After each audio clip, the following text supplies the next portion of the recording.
السلام علیکم ورحمۃ اللہ وبرکاتہ۔ الحمدللہ نحمدہ ونستعینہ ونستغفرہ ونؤمن بہ ونتوکل علیہ ونعوذ باللہ من شرور انفسنا ومن سیئات اعمالنا من یہدہ اللہ فلا مضل لہ ومن یضللہ فلا ہادی لہ واشہد ان لا الہ الا اللہ وحدہ لا شریک لہ واشهد ان محمدا عبده ورسوله اما بعد فان خیر الحدیث کتاب اللہ وخیر الهدی هدی محمد صلی اللہ علیہ وسلم وشر الامور محدثاتها وكل محدثة بدعة وكل بدعة ضلالة وكل ضلالة في النار۔ اعوذ باللہ السمیع العلیم من الشیطان الرجیم من حمزه ونفخه ونفثه۔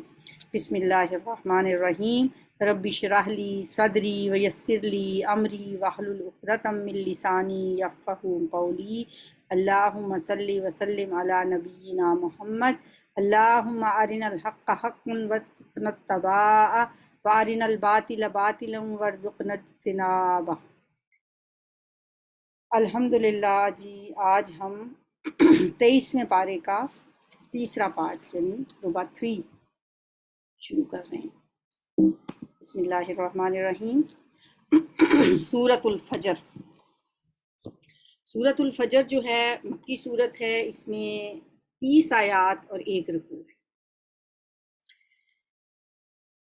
بسم اللہ الرحمن الرحیم۔ والفجر ولیال عشر والشفع والوتر واللیل اذا یسر هل فی ذلک قسم لذی حجر الم تر کیف فعل ربک بعاد ارم ذات العماد التي لم يخلق مثلها في البلاد وثمود الذين جابوا الصخر بالواد۔ قسم ہے فجر کی اور 10 راتوں کی اور جفت اور طاق کی اور رات کی جب کہ وہ رخصت ہو رہی ہو۔ هل في ذلك قسم لذی حجر، کیا اس میں کسی عقل والے کے لیے کوئی قسم ہے؟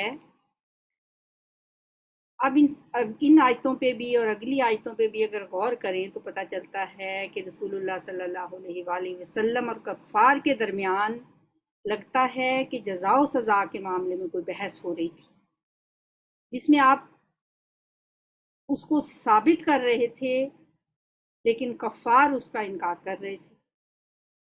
اس پر 4 چیزوں کی قسم کھا کے فرمایا کہ اس حق بات پر شہادت دینے کے لیے اس کے بعد کیا کسی اور قسم کی ضرورت بھی رہ جاتی ہے؟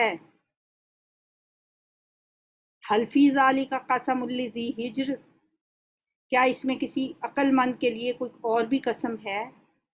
یعنی اتنی قسمیں کھائی ہیں اس بات پہ۔ الم تر کیف فعل ربک بعاد، تم نے دیکھا نہیں کہ تمہارے رب نے کیا برتاؤ کیا ان اونچے ستونوں والے عاد ارم کے ساتھ۔ ارم ذات العماد، ارم ان کے کسی جد امجد کا نام ہے۔ ستونوں والا، وہ بڑے بڑی بلڈنگز بناتے تھے، اونچے اونچے ستون بناتے تھے، اونچے لمبے قد کاٹھ والے یہ لوگ تھے، قوم عاد جو تھی۔ التی لم یخلق مثلھا فی البلاد، جن کے مانند کوئی قوم دنیا کے ملکوں میں پیدا نہیں کی گئی تھی۔ وثمود الذین جابوا الصخر بالواد، اور سمود کے ساتھ کیا کیا؟ جنہوں نے وادی میں چٹانیں تراشی ہوئی تھی۔ خاص ان کو صلاحیت حاصل تھی کہ وہ پہاڑوں کو تراش تراش کے گھر بناتے تھے۔ وفرعون ذی الاوتاد، اور میخوں والے فرعون کے ساتھ کیا کیا؟ وہ میخیں گاڑ دیا کرتا تھا لوگوں کے ہاتھوں اور پاؤں میں۔ یہ وہ لوگ تھے جنہوں نے دنیا کے ملکوں میں بڑی سرکشی کی تھی۔ اکثر فیہا الفساد، اور ان میں بہت فساد پھیلایا تھا۔ وصب علیہم ربک صوت عذاب، آخر کار تمہارے رب نے ان پر عذاب کا کوڑا برسا دیا۔ ان ربک لبالمرصاد، بے شک آپ کا رب گھات لگائے ہوئے ہے۔ گھات لگانے کا مطلب پہلے بھی میں نے آپ کو بتایا تھا کہ گھات اس جگہ کو کہتے ہیں جہاں کوئی شخص کسی کے انتظار میں بیٹھا ہو، اس مقصد کے لیے کہ جب وہ زد پر آئے اسی وقت اس پہ حملہ کر دیا اور وہ انجام سے غافل ہو۔ بے فکری کے ساتھ وہ اس مقام سے گزرے اور اچانک شکار ہو جائے۔ یہی صورتحال اللہ تعالیٰ کے مقابلے میں ان ظالموں کی ہے جو دنیا میں فساد کا طوفان برپا کیے ہوئے، اور اس کو کوئی احساس بھی نہیں ہوتا کہ اللہ بھی کوئی ہے جو ان کی ایک ایک حرکت کو دیکھ رہا ہے، جو ان پہ نظر رکھے ہوئے ہے۔ وہ پوری بے خوفی کے ساتھ دن بدن زیادہ سے زیادہ شرارتیں، گناہ، فساد کرتے چلے جاتے ہیں، یہاں تک کہ جب وہ حد آ جاتی ہے جس سے آگے اللہ انہیں نہیں جانے دینا چاہتا، اسی وقت ان پر اچانک اللہ کے عذاب کا کوڑا برس جاتا ہے۔ صب علیہم ربک صوت عذاب ان ربک لبالمرصاد فاما الانسان اذا ما ابتلاه ربه فاکرمه ونعمه فیقول ربی اکرمن۔ اگر انسان کا حال یہ ہے کہ اس کا رب جب اس کو آزمائش میں ڈالتا ہے، اسے عزت اور نعمت دیتا ہے، تو وہ کہتا ہے کہ میرے رب نے مجھے عزت دار بنا دیا۔ واما اذا ما ابتلاه فقدر علیہ رزقہ فیقول ربی اہانن۔ اور جب وہ اس کو آزمائش میں ڈالتا ہے اور اس کا رزق اس پر تنگ کر دیتا ہے، تو وہ کہتا ہے میرے رب نے مجھے ذلیل کر دیا۔ یہاں عزت اور ذلت کا معیار انسانوں نے دولت کو ہی بنایا ہوا۔ یہ انسان کی مادہ پرستانہ سوچ ہے۔ اس دنیا میں وہ مال و دولت اور جاہ و اقتدار کو ہی عزت سمجھتا ہے، اور اگر اسے وہ دولت نہ ملے تو اسے وہ ذلت سمجھتا ہے۔ حالانکہ اصل حقیقت کیا ہے جسے وہ سمجھتا نہیں ہے؟ وہ یہ ہے کہ اللہ نے جس کو دنیا میں جو کچھ بھی دیا ہے وہ آزمائش کے لیے دیا ہے۔ یبلوکم ایکم احسن عملا، دولت اور اقتدار بھی آزمائش ہے، اور غربت اور مفلسی بھی آزمائش ہے۔ اللہ، ہرگز نہیں، بلکہ تم یتیم سے عزت کا سلوک نہیں کرتے اور مسکین کو کھانا کھلانے کی رغبت نہیں دلاتے، اور میراث کا سارا مال سمیٹ سمیٹ کر کھا جاتے، اور مال کی محبت میں بری طرح گرفتار ہو۔ ہرگز نہیں، یعنی تمہارا یہ خیال غلط ہے کہ دنیا میں تم جیتے جی یہ سب کچھ کرتے رہو اور اللہ تم سے کچھ نہ پوچھے، تمہاری کوئی بات پرس نہ ہو، تم سے کوئی سوال نہیں کیا جائے گا۔ یہ سوچ تمہاری غلط ہے۔ اللہ، ہرگز نہیں، ایسا نہیں ہے۔ اذا دکت الارض دکا دکا وجاء ربک والملک صفا صفا وجیء یومئذ بجہنم یومئذ یتذکر الانسان وانى له الذکریٰ۔ جب زمین کوٹ کوٹ کر ریگزار بنا دی جائے گی اور تمہارا رب جلوہ فرما ہوگا اس حال میں کہ فرشتے صف در صف کھڑے ہوں گے اور جہنم اس روز سامنے لے آئی جائے گی۔ کہا جاتا 70,000 زنجیروں سے بندھی ہوئی جہنم کو فرشتے گھسیٹ کر لائیں گے، ایک ایک زنجیر کو 70,000 فرشتوں نے پکڑا ہوگا۔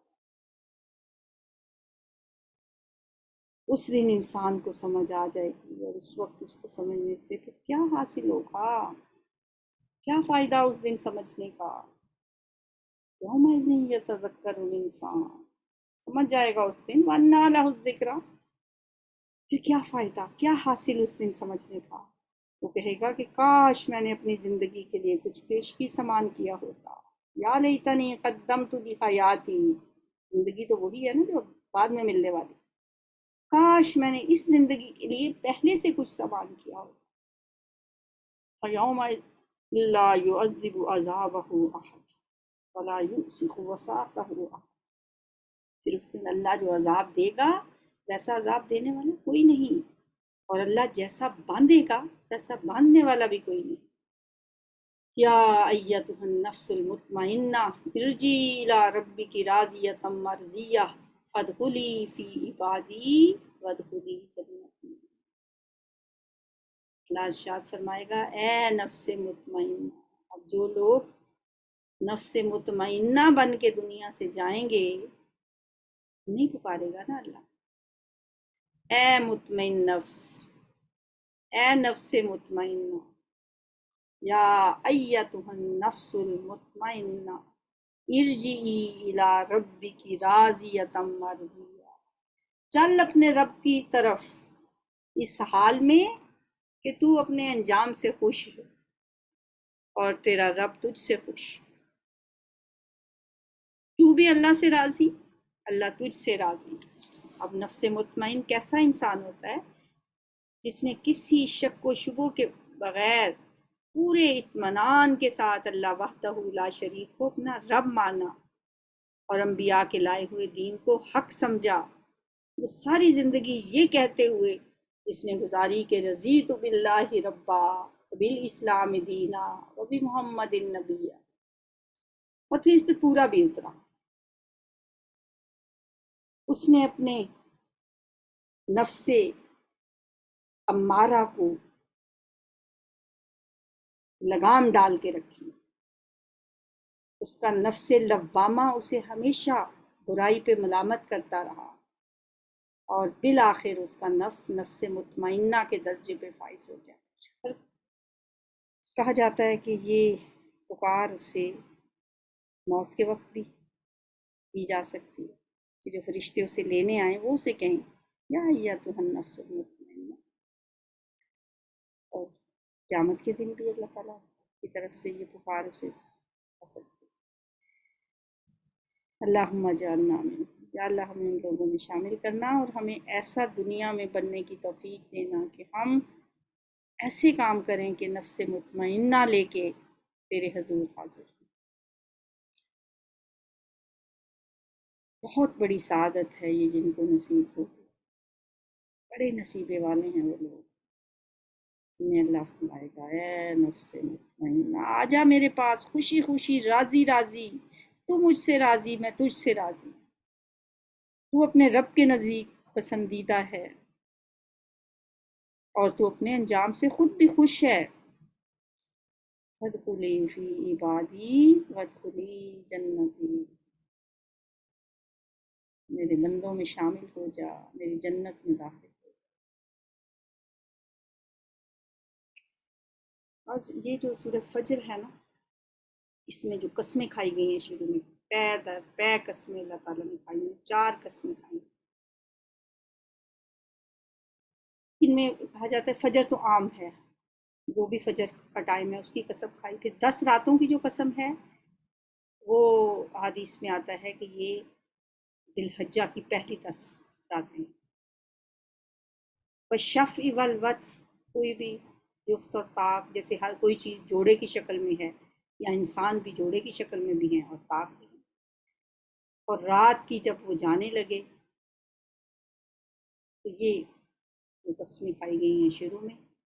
اور یہ صورت جو ہے بہت پیاری صورت ہے، اسے یاد کر لینا چاہیے، اور یہاں سے لے کے آخر تک تقریباً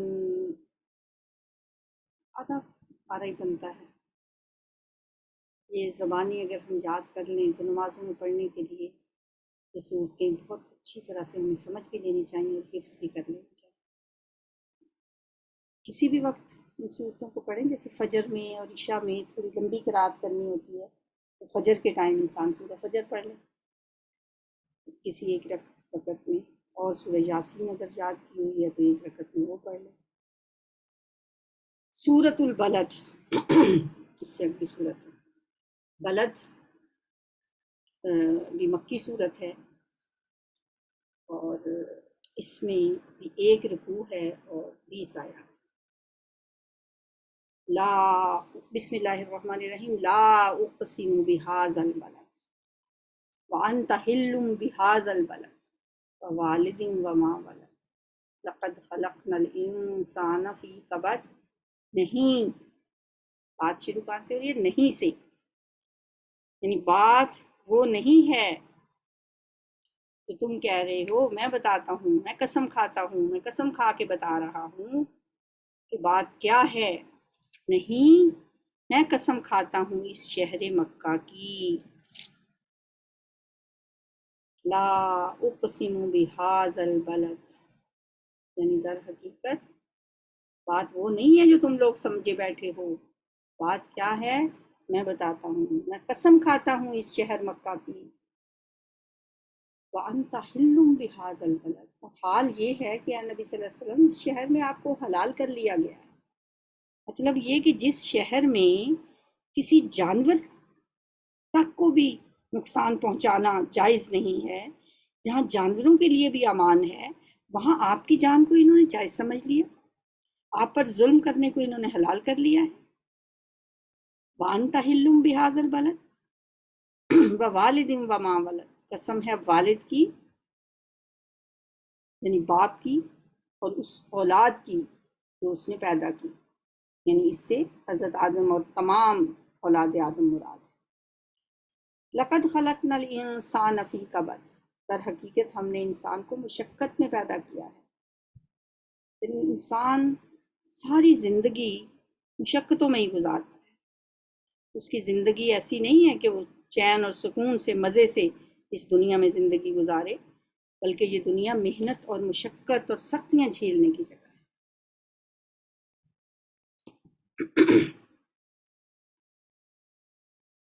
اَیَحْسَبُ أَن لَّن یَقْدِرَ عَلَیْہِ أَحَدٌ،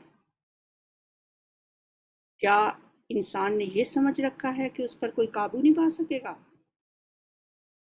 کہتا ہے کہ میں نے ڈھیروں مال اڑا دیا۔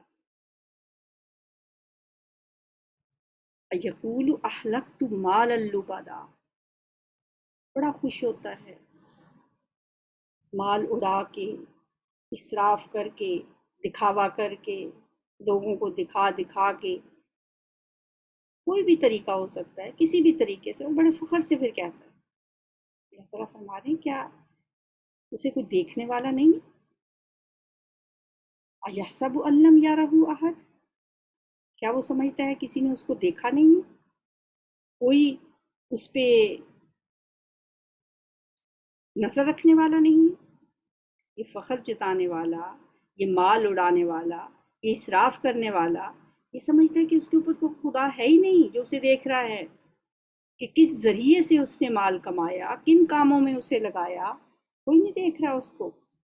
أَلَمْ نَجْعَل لَّهُ عَيْنَيْنِ وَلِسَانًا وَشَفَتَيْنِ وَهَدَيْنَاهُ النَّجْدَيْنِ فَلَاقْتَحَمَ الْعَقَبَةَ وَمَا أَدْرَاكَ مَا الْعَقَبَةُ فَكُّ رَقَبَةٍ أَوْ إِطْعَامٌ فِي يَوْمٍ ذِي مَسْغَبَةٍ يَتِيمًا ذَا مَقْرَبَةٍ أَوْ مِسْكِينًا ذَا مَتْرَبَةٍ، کیا ہم نے اسے دو آنکھیں نہیں دی اور ایک زبان اور دو ہونٹ نہیں دیے؟ مطلب یہ ہے کہ کیا ہم نے اسے علم اور عقل کے ذرائع نہیں دیے؟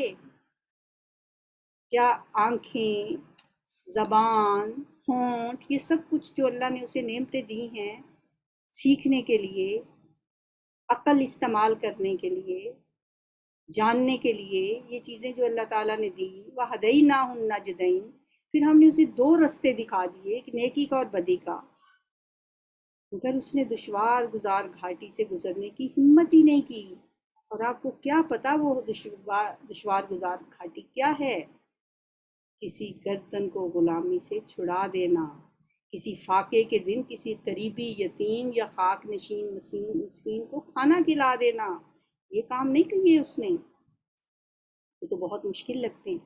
مطلب آپ دیکھیں، یہ انسانی نیچر کو دیکھیں کہ بالکل انسان ایسا ہی ہے، کوئی فنکشن کرے گا لوگوں کو دکھانے کے لیے لاکھوں اڑا دے گا، ڈھیروں کھانا ضائع ہو جائے گا، صرف لوگوں کو دکھانے کے لیے شادیوں پہ آپ دیکھیں کہ ہزار ہزار کے 500 کے نوٹ یوں زمین پہ بکھر رہے ہوتے ہیں، اور ابھی کوئی دیکھے کوئی بھوکا بیٹھا کھانے کے لیے مانگ رہا ہے تو اس کو جھڑک کے گزر جائے۔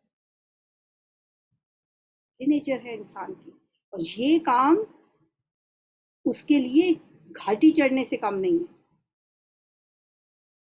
اس وقت دکھاوے کے لیے، موویز بنانے کے لیے تو نوٹ پھینک رہا ہے زمین پہ، کسی راہ چلتے مسکین کو 5,000 کا نوٹ نہیں تو گرا دے گا، اس کے لیے 10 کا نوٹ ڈھونڈے گا، پھر اتنی بڑی گھاٹی نہیں وہ چڑھ سکتا کہ کسی خاک نشین کو ایک وقت کا کھانا کھلانے کے لیے خوشی سے پیسے دے دے۔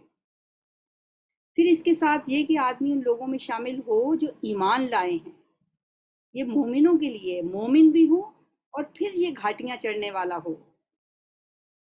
اور جنہوں نے ایک دوسرے کو صبر اور رحم کی تلقین کی، ایمان والے بھی ہوں اور صبر اور رحم کی تلقین کرنے والے بھی۔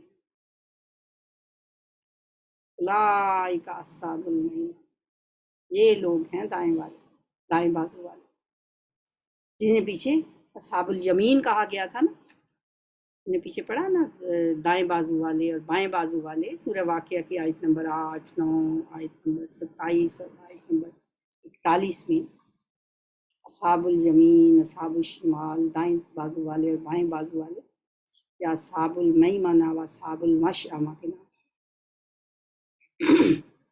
والذین کفروا بآیاتنا ہم اصحاب المشأمہ، اور وہ لوگ جنہوں نے ہماری آیات کو ماننے سے انکار کیا وہ ہیں بائیں بازو والے۔ علیہم نار مؤصدہ، ان پر آگ چھائی ہوئی ہوگی، بند کر دی جائے گی آگ ان پر، جیسے تنور میں اگر آگ دہکا کر اوپر سے اس کو بند کر دیا جائے تو اس کی تپش میں بیش بہا اضافہ ہو جاتا ہے۔ علیہم نار مؤصدہ، تو ان پر بھی آگ بند کر دی جائے گی، آگ چھائی ہوئی ہوگی۔ یہ تھی سورۃ البلد۔ اس کے بعد ہے سورہ شمس۔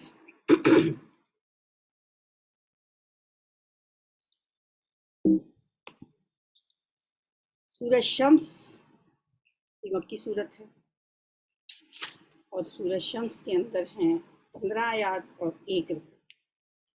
والشمس وضحاها والقمر اذا تلاها والنهار اذا جلاها والليل اذا يغشاها والسماء وما بناها والارض وما طحاها ونفس وما سواها فألهمها فجورها وتقواها۔ پے در پے قسمیں، مسلسل قسمیں کھائیں اللہ تعالیٰ نے، سورج کی قسم اور اس کی دھوپ کی قسم، چاند کی قسم جبکہ وہ اس کے پیچھے آتا ہے، اور دن کی قسم جبکہ وہ سورج کو نمایاں کر دیتا ہے، اور رات کی قسم جبکہ وہ سورج کو ڈھانپ لیتی ہے، اور آسمان کی قسم اور اس ذات کی قسم جس نے اسے قائم کیا، یعنی آسمان کی قسم، پھر آسمان کو قائم کرنے والی ذات کی قسم جس نے اسے قائم کیا، اور زمین کی اور اس ذات کی قسم جس نے اسے بچھایا، اور نفس انسانی کی قسم اور اس ذات کی قسم جس نے اسے ہموار کیا۔ اسے ہموار کیا، نفس کو ہموار کیا، نفس انسانی، یعنی اس کو ایسا جسم اور دماغ عطا کیا، ایسے حواس عطا کیے، ایسی صلاحیتیں اور قوتیں دیں جن کی بدولت وہ دنیا میں اس کام کے قابل ہوا جو کہ انسانوں کے کرنے کے کام۔ اس نے اس کے نفس کو ہموار کیا، وَنَفْسٍ وَمَا سَوَّاهَا، پھر اس کی بدی اور اس کی پرہیزگاری اس پر الہام کر دی، فَأَلْهَمَهَا فُجُورَهَا وَتَقْوَاهَا۔ اس کے 2 مطلب ہو سکتے ہیں، ایک تو یہ کہ اس کے اندر اللہ تعالیٰ نے نیکی اور بدی دونوں کی سرشت اور ان کے میلانات اور رجحانات رکھ دیے کہ وہ نیکی بھی کر سکتا ہے اور گناہ بھی کر سکتا ہے۔ دوسرا مطلب یہ کہ انسان کے لاشعور میں اللہ نے یہ تصور ودیت کر دیا کہ اخلاق میں کوئی چیز بھلائی ہے اور کوئی چیز برائی ہے، اچھے اخلاق اور برے اخلاق برابر نہیں ہو سکتے۔ یہ اللہ تعالیٰ نے اس کے اندر یہ چیز رکھ دی، نیکی اور بدی کی پہچان اس میں رکھ دی۔ اس کو پتہ ہے کہ جو فسق و فجور ہے وہ بری چیز ہے، اور تقوی جو ہے وہ ایک اچھی چیز ہے۔ یہ چیزیں جو ہیں یہ انسان کے لیے کوئی نئی نہیں ہے، اس کو پتہ ہے، اندر سے وہ جانتا ہے، اس کی فطرت اس سے آشنا ہے۔ خالق نے اچھے اور برے کی تمیز دائشی طور پر اس کے اندر رکھی ہے۔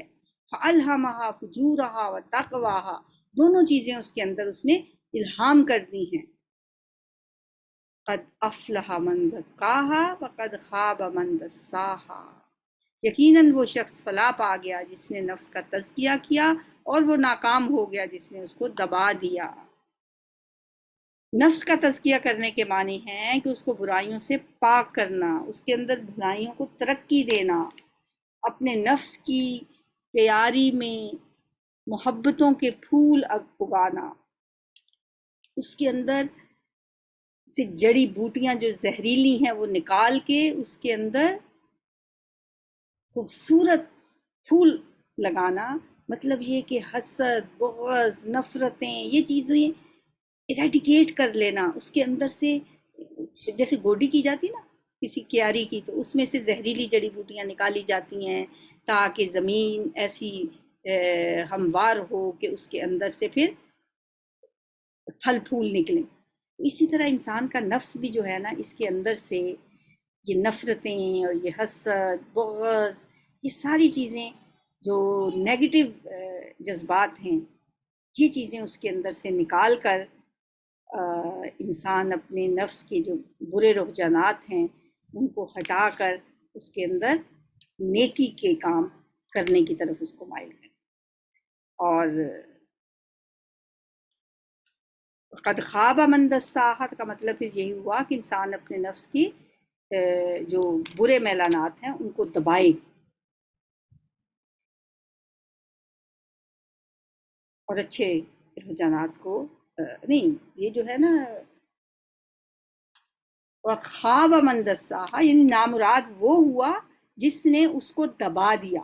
جس نے تزکیہ کیا وہ کامیاب ہو گیا، اور ناکام وہ ہوا جس نے اس کو دبا دیا، یعنی نفس کو الٹے رستے پہ اس نے لگایا. جو اچھائیاں کرنے والا جو ایک جو میلانات تھے اس کو دبا دیا. کذبت ثمود بطغواہا، سمود نے اپنی سرکشی کی بنا پر جھٹلایا. اذ انبعث اشقاہا، جب اس قوم کا سب سے زیادہ شقی آدمی بپھر کر اٹھا، تو اللہ کے رسول نے ان لوگوں سے کہا کہ خبردار اللہ کی اونٹنی کو ہاتھ نہ لگانا اور اس کے پانی پینے میں مانے نہ ہونا. مگر انہوں نے اس کی بات کو جھوٹا قرار دیا اور اونٹنی کو مار ڈالا. آخر کار ان کے گناہ کی پاداش میں ان کے رب نے ان پر ایسی آفت توڑی کہ ایک ساتھ سب کو پیوند خاک کر دیا. یہ تھی حضرت صالح علیہ السلام کی قوم. حضرت صالح علیہ السلام کی قوم نے پیغمبر سے ایک مطالبہ کیا اونٹنی نکالنے کا. ان کے مطالبے پر وہ اونٹنی جب اللہ تعالیٰ نے بھیجی تو پھر اس شقی آدمی نے، کوئی ان کی قوم کا آدمی تھا، اس نے اپنی قوم کی رضامندی پہ، اپنی قوم کے ساتھ مل کر، بلکہ قوم کے مطالبے پر جب اونٹنی کو ہلاک کیا تو پھر ظاہر ہے پوری قوم ہی اس کے ساتھ شامل تھی. پوری قوم کو ہی اس عذاب میں مبتلا ہونا پڑا. بے شک وہ ایک شخص کا فعل تھا لیکن وہ ان کے کہنے پہ ہی تھا. انہوں نے اس اونٹنی کو مار ڈالا جس کے نتیجے میں اللہ تعالیٰ نے انہیں عذاب سے مار ڈالا. فدمدم علیہم ربہم بذنبہم فسواہا ولا یخاف عقباہا، اور اسے اپنے اس فعل کے کسی برے نتیجے کا کوئی خوف بھی نہیں. اتنا بڑا کام کر کے بھی ولا یخاف عقباہا، وہ اس کے برے انجام سے کوئی ڈر خوف اس کے دل میں نہیں. سورۃ اللیل، بسم اللہ الرحمن الرحیم، واللیل اذا یغشا.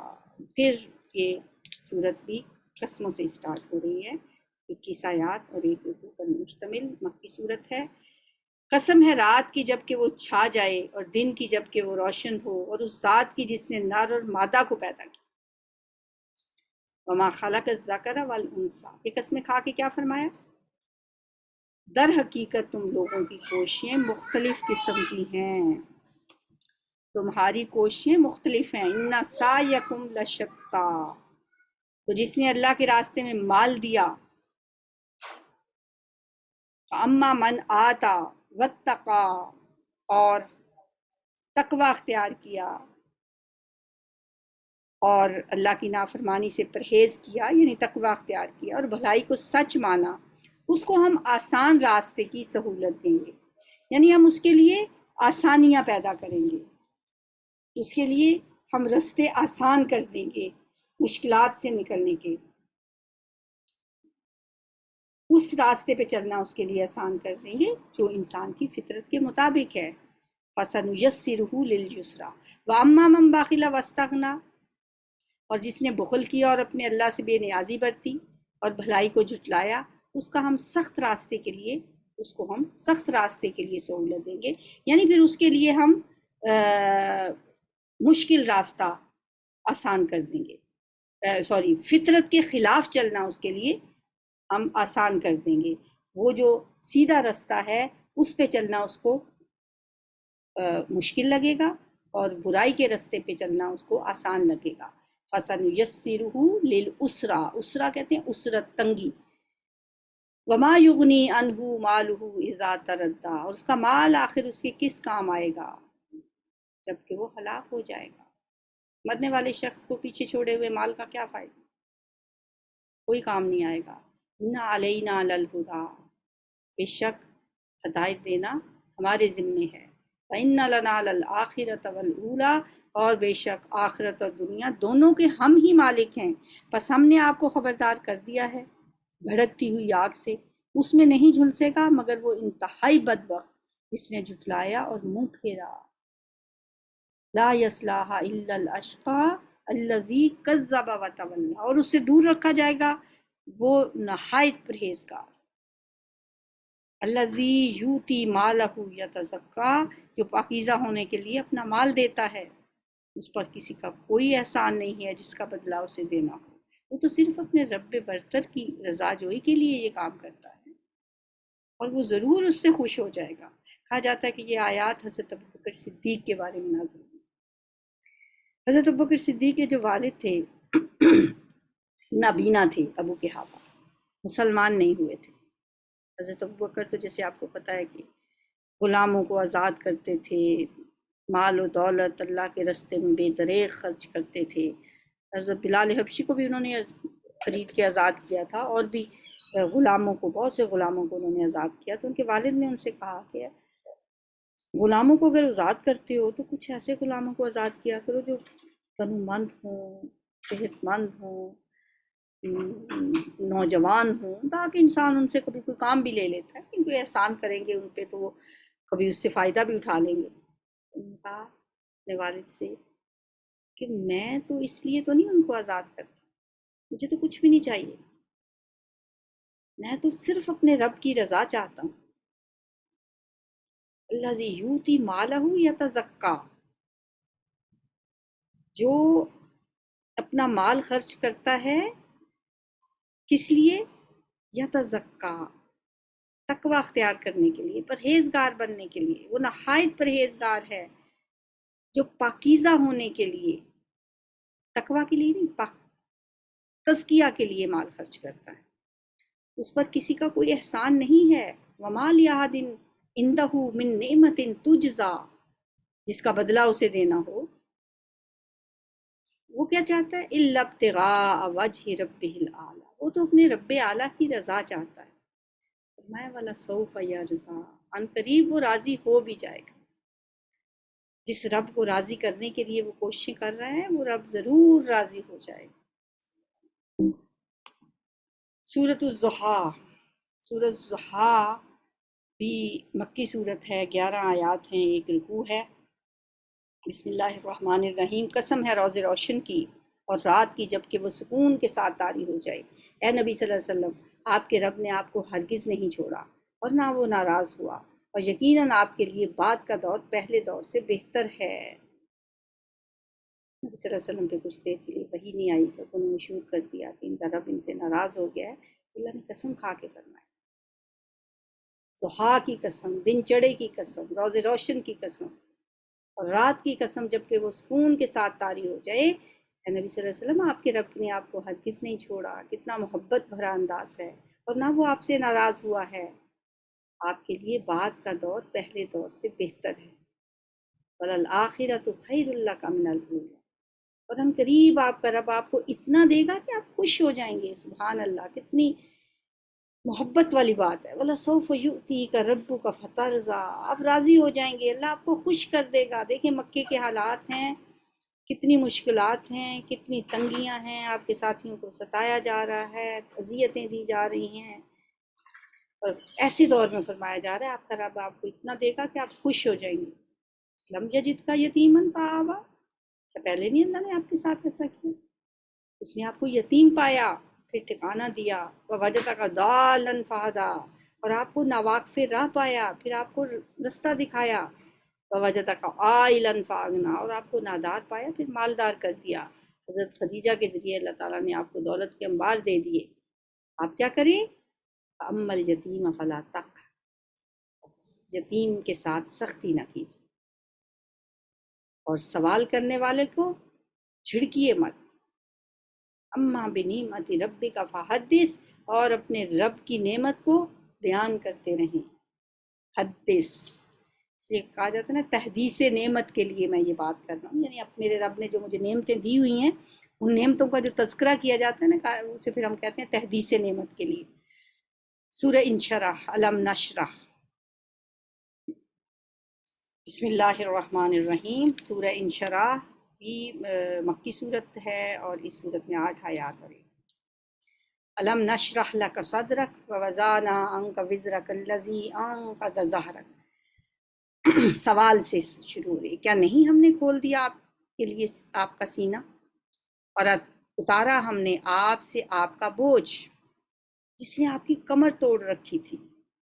کیسا بوجھ تھا آپ کے اوپر، کیسی سختیاں تھیں آپ کی، اللہ تعالیٰ نے آپ کے لیے سب آسانیاں کر دی۔ کیا ہم نے آپ کا سینہ نہیں کھول دیا؟ شرح صدر، دعا بھی کرتے ہیں ہم، رب اشرح لی صدری، موسیٰ علیہ السلام کی دعا ہے، میرے رب میرے لیے میرا سینہ کھول دے۔ سینہ کھولنے کا لفظ کئی دفعہ قرآن میں آیا۔ اس کے 2 معنی ہو سکتے ہیں، ایک یہ کہ ہر قسم کے ذہنی تردد سے پاک ہو کر انسان پوری طرح مطمئن ہو جائے، اسلام کا راستہ یہی ہے اور یہی حق ہے، اور دوسرا یہ کہ انسان کا حوصلہ اتنا بلند ہو جائے کہ بڑی سے بڑی مہم پہ جانتے وقت بھی، سخت سے سخت کام کو کرتے وقت بھی اسے کوئی تامل نہ ہو، تو اسے شرح صدر کہا جاتا ہے۔ نبی صلی اللہ علیہ وسلم سے اللہ تعالیٰ فرمانا ہے، کیا ہم نے آپ کا سینہ نہیں کھولا؟ ہم نے آپ کی مشکلات اور بوجھ آپ کے اوپر سے اتار نہیں دیے، وہ بوجھ جس نے آپ کی کمر توڑ رکھی، اور رفعنا لک ذکرک، ہم نے آپ کا ذکر بلند کر دیا۔ اور آج بھی دیکھیں آپ کا ذکر پورے عالم میں آپ کا ڈنکا بجتا ہے، ہر وقت کہیں نہ کہیں جو اذان ہو رہی ہوتی ہے، کسی نہ کسی بر اعظم پہ کوئی نہ کوئی اذان کا وقت ہر وقت ہوتا ہے، جہاں پہ اشہد ان محمد رسول اللہ کی صدائیں، محمد رسول اللہ کی صدائیں بلند ہو رہی ہوتی ہیں۔ اللہ نے آپ کا ذکر بلند کر دیا، ہر نماز میں ہر شخص آپ پہ درود بھیجتا ہے، اور آپ پہ درود بھیجنا سب سے بڑی عبادت قرار دے دیا۔ تو آپ پریشان نہ ہوں، ابھی سختیاں ہیں، ابھی مشکلات ہیں، اللہ ان کو آسانیوں سے بدل دے گا۔ فَإِنَّ مَعَ الْعُسْرِ يُسْرًا، بے شک تنگی کے ساتھ آسانی ہے۔